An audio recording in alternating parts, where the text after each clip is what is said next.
Hello everyone, it's Heather with Murray's Home for Wayward Chickens. I don't know if you can see, we have a new chicken. I mentioned the other day that we were getting a chicken over the weekend that had suffered a broken leg, her hawk, and that the owners treated it, nursed her back to health, and she was doing pretty well. When she went to be moved back out to the flock, it was re-injured, and a re-injury is probably worse than the original injury. And so not being able to stay home and care for her like she could over the summer, it was very difficult for her to make the decision to give her to us, but she wanted her to have a chance, and she knew that we would be here to care for her. Her name is Shorty, and the reason I tell you this is because her name is Shorty because whoever had her prior to the woman who gave her to us cut her beak. Do not trim your chicken's beak. Under the most rare circumstances does a chicken's beak need to be trimmed. Very rarely. In a case of cross beak, sometimes you trim the sides of it to help get it to straighten out so they can forage for food. There are very rare instances that you would need to trim a bird's beak.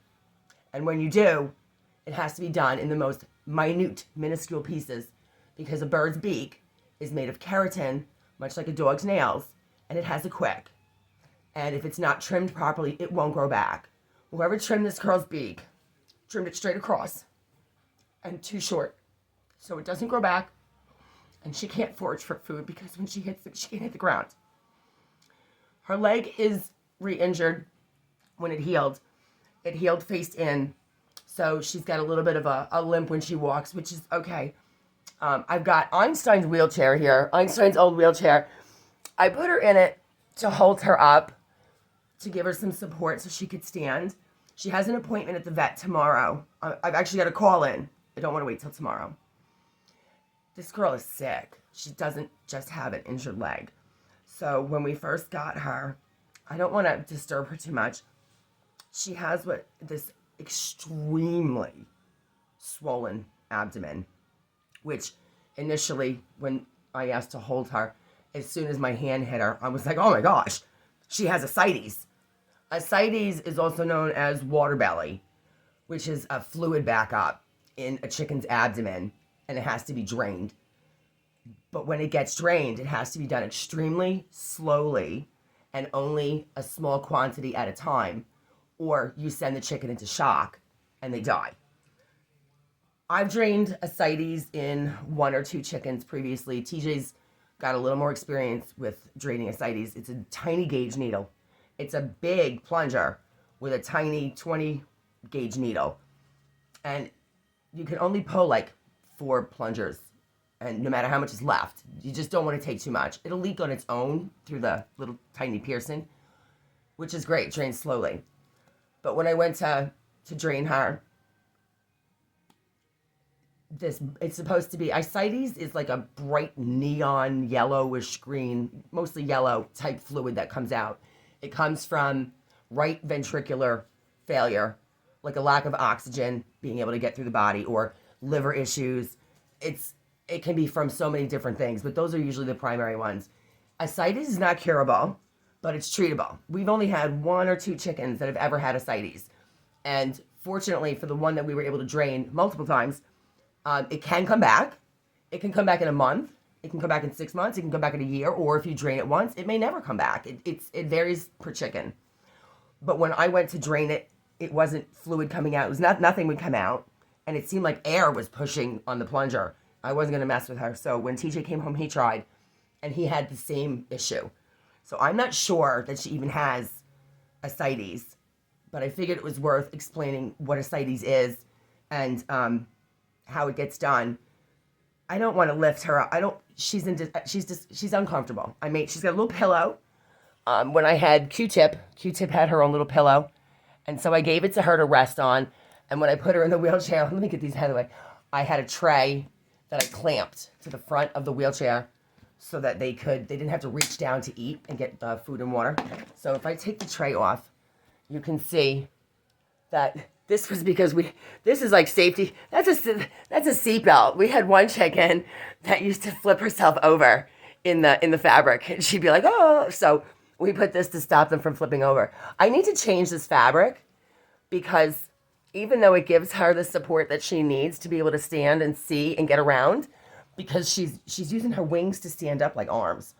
And so this fabric doesn't have enough give. And I think it's applying too much pressure on the swollen abdomen. And I don't want to put her in any more discomfort than she's already in. And so she's napping right now. She's taking a nap. She eats and drinks. That's a really good sign. She eats and drinks. She poops. She is alert. Her comb stands straight up. It has very good color. And those are, to me, are indications that this chicken wants to get better. Chickens will will themselves to die. When they can't be cured or they can't be healed, they'll go off into a corner by themselves away from the flock, and they wait to die. They will themselves to die. They're amazing creatures. This one tells me she's a fighter. She's been through so much. She came from a family that loves her to death and spoiled her and did everything that they possibly could to get her rehabbed back to health.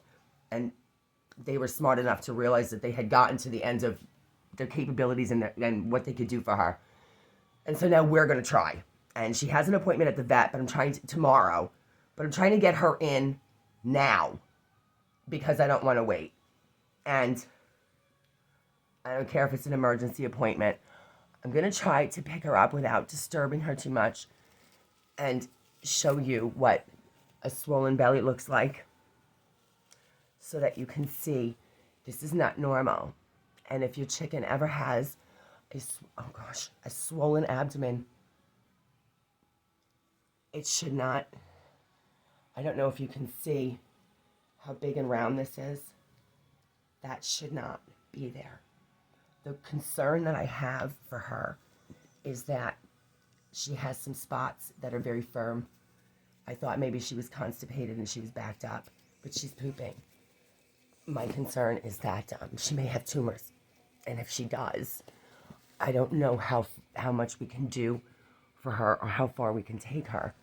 And my understanding is the woman said she's about a month that she's had the swollen belly. So they named her Shorty because of her short beak.